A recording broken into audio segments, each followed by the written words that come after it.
నమస్తే.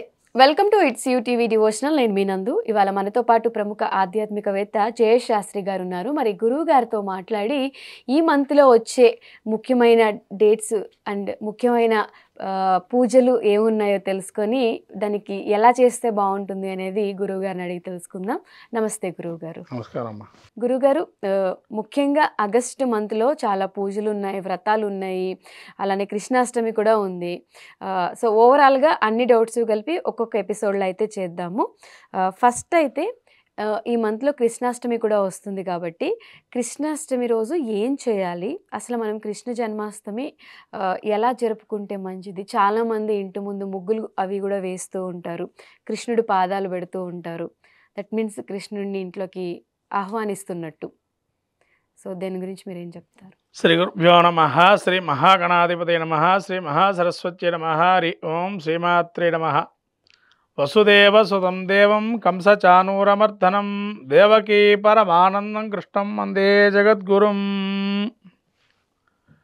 కృష్ణాష్టమి ఒక విశేష అంశం ఏంటంటే, ముఖ్యంగా శ్రావణ మాసంలో వర్ష ఋతువులో మనకు కృష్ణాష్టమి బహుళపక్షం ఉంది. అష్టమి రోజు రోహిణి నక్షత్రయుక్తంగా ఈ యొక్క కృష్ణాష్టమి జన్మోత్సవం జరుపుతాము.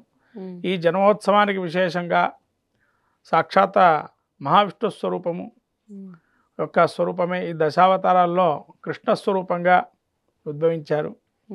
ఈ కృష్ణ స్వరూపంలో మనకు తెలుసుకోవాల్సిన లీలామృతం అని ఉంటుంది. రాముడి యొక్క ధర్మం ఎట్లానో కృష్ణుడి యొక్క తత్వం అటువంటిది అని చెప్పబడింది. కృష్ణుడు ఏంటంటే, మరి వీరు రాముడి తర్వాత కృష్ణుడు అవతారం ఏంటి, మరి ధర్మం ఏ విధంగా నడిచింది అంటే, కృష్ణుడు లీలతో పాటు ధర్మాన్ని నడిపించాడు. అంటే దానిలో లీలలోనే ధర్మం నిమిడీకృతమై ఉంటుంది. మనం అది తెలుసుకోవాల్సినటువంటి రహస్యం ఏంటంటే, కృష్ణుడి యొక్క తత్వం ఏంటంటే దానిలో ధర్మంతో కూడుకున్నటువంటి లీలామృతం ఉంటుంది. అంతే తప్ప ధర్మం సపరేట్గా అందులో చూడక్కర్లే. ఆ లీలలోనే ధర్మం ఉంటుంది. దానిలోనే అంటే ధర్మంగా దాన్ని చేస్తున్నారు ప్రతి పని అని కృష్ణుడు మనకు చెప్పబడింది. మరి కృష్ణుడి యొక్క ఉద్భవం అందరికీ కూడా తెలుసు. దుష్ట శిక్షణ అష్టరక్షణ చేయడానికి శ్రీకృష్ణుల వారు ఉద్భవించి నరకాసురుడు, అక్కడ కంసుడు, పోతన ఇలా అనేక రాక్షసులు, జలంధర, శిశుపాల ఇటువంటి రాక్షసులందరినీ అంతం చేయడానికి ఉద్భవించిన అవతారమే శ్రీకృష్ణ యొక్క జననము. ఈ కృష్ణ జననంలో ఉన్న విశేషం ఏంటంటే, అందరిలా కాకుండా ఒక రహస్యమైనటువంటి, అంటే రాత్రి సమయం, అర్ధరాత్రి సమయంలో శ్రీకృష్ణుల వారు ఉద్భవించడం జరిగింది. అది కూడా ఆ వసుదేవుడు దేవకి ఒక కారాగృహంలో బంధించి కంసుడు ఆ విధంగా అష్టమ గర్భం నిన్ను చంపుతున్న అశరీరం చెప్పంగానే అష్టమ గర్భం ఎప్పుడొస్తుందా అని చెప్పి కంసుడు ప్రదక్షిణం చేస్తున్న విష్ణుమాయ ఉద్భవించి, ఈ విష్ణుమాయ గర్భంలో జనించిన తర్వాత విష్ణుమాయను చంపేటప్పుడు, ఇదివరకే కృష్ణుడు జన్మించాడు, నీ యొక్క ఇక రాజ్యం కానీ నీవు నాశనానికి సమయం అయిందని చెప్పి విష్ణుమాయ స్వరూపంగా అమ్మవారిని పంపించడం కృష్ణుడు ఆ విధంగా అలా తెలుసుకున్నటువంటి కంసుడు వెతికిస్తాడు, ఎక్కడా దొరకడు.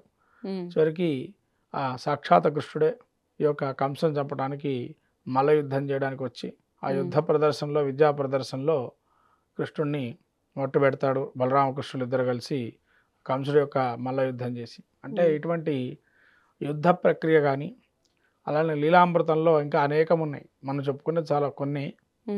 ఈ కృష్ణుడి యొక్క ఉద్భవంలో ప్రత్యేకంగా చెప్పాల్సింది ఏంటంటే, ఆయన పుట్టినప్పటి నుంచి కష్టంతోనే వచ్చారు. అంటే మనిషి జీవితంలో కష్టాలు ఏ విధంగా ఉంటాయంటే, ఆయన జీవితాన్ని మనం ఉదాహరణగా తీసుకోవచ్చు. ఎందుకంటే చిన్నప్పటి నుంచి కష్టాలు పడటం వేరు, కొంత పెద్ద అయిన తర్వాత కొన్ని వాడికి కష్టపడటం వేరు. అంటే చిన్నతనం నుంచే కష్టం అలవరుచుకుంటే పెద్ద అయిన తర్వాత దాన్ని తట్టుకునే శక్తి ఎలా ఇస్తాడనేదే కృష్ణుడు యొక్క ఉద్భవం. అంటే చిన్నతనం నుంచి ఆయనకి అనేక రాక్షసులను చంపుతూ ఉన్నాడు. చిన్నవాడైనా అంటే దేవుడు ఉన్నాడు అని చూపించడానికి ఒక లీల. నెక్స్ట్ కలియుగంలోకి, అంటే యుగం యుగం మారుతున్న కొద్దీ దేవుడి యొక్క తన పరిణామక్రమంలో లీలామృతాన్ని తెలియజేయడానికి ఈ యొక్క మనకు ఈ ద్వాపరయుగంలో జరిగిన కథలు, చిన్న చిన్న కథలు కావచ్చు, లేదా ఆయన చేసినటువంటి లీలామృతాలు కావచ్చు, ఆ యొక్క నందవ్రజంలో ఎప్పుడైతే ఈ పాలను పెరుగు కొండలను కొట్టేయటము, అంటే అవేంటంటే వాళ్ళకున్న బాధల్ని తెలియకుండా మైమరిపిచ్చేసి ప్రేమానుబంధాన్ని ఎలా కురిపించాలి పిల్లల మీద అని చూపించడానికి ఒక ఇది. అందుకనే మీరు చూస్తుంటారు చిన్నపిల్లలు చూడంగానే అబ్బా కృష్ణుడిలాగా ముద్దుగా ఉన్నాడు అని అంటుంటారు. అవును. అవును. అంటే ఆయన చేసిన లీలను గుర్తుపెట్టుకుంటారు ఆ రూపాలను. అందుకని చిన్నపిల్లలందరికీ కృష్ణుడి వేషాలు వేస్తుంటారు అవును. కృష్ణాష్టమి రాగానే. హ్మ్. అట్లే గోపికల వేషాలు కూడా వేస్తుంటారు. అవును. ఎందుకంటే కృష్ణుడు చిన్నప్పటి నుంచి కష్టాన్ని ఎరింగి ఆ కష్టాన్ని మైమరిపించే యొక్క స్వరూపమే కృష్ణ స్వరూపం. హ్మ్. అంటే కష్టాలని మైమరిపించిపోవాలి అంటే కృష్ణుడి యొక్క ఆ యొక్క స్వరూపాన్ని చూస్తేనే చాలు. హ్మ్. కష్టాలను తొలగింపబోయి మనకి ఏది జరగాలి, ఏది మనం ఆలోచిస్తున్నాము, హ్మ్. జరగబోయే దాని గురించి ఆలోచించాలని స్వరూపాన్ని తెలియజేస్తుంది. హ్మ్. అందుకని ఆయన వేణునాదంతోనే ఉంటాడు. ఆ వేణునాదం కూడా ఏంటంటే చరాచర సృష్టిలో ఎవరికి అందరూ కావాల్సిందేంది?